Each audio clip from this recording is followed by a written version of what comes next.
Hello বন্ধুরা, good evening. আর আজ বানিয়েছিলাম বাড়িতে ভেজিটেবল চপ।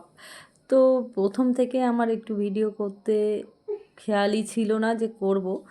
তো প্রথমে আমি একটু ধনিয়া, একটু জিরা, একটু মৌরি আর শুকনো লঙ্কা দিয়ে শুকনো কড়াতে ভেজে নিয়ে সেগুলো গুঁড়ো করে নিয়েছিলাম মশলার জন্য।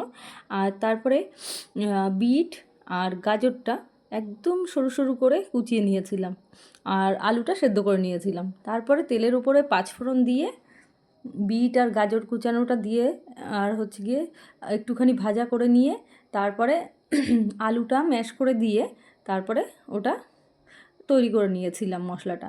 তারপরে দেখো ব্যাটার করেছিলাম একটা কর্নফ্লাওয়ারের। তো ব্যাটারের মধ্যে গুলে এটা হাত দিয়ে আর কি তুমি যেমন শেপ দিতে পারো। আমি হচ্ছে গিয়ে গোল দিয়েছিলাম, কিছুটা লম্বা দিয়েছিলাম।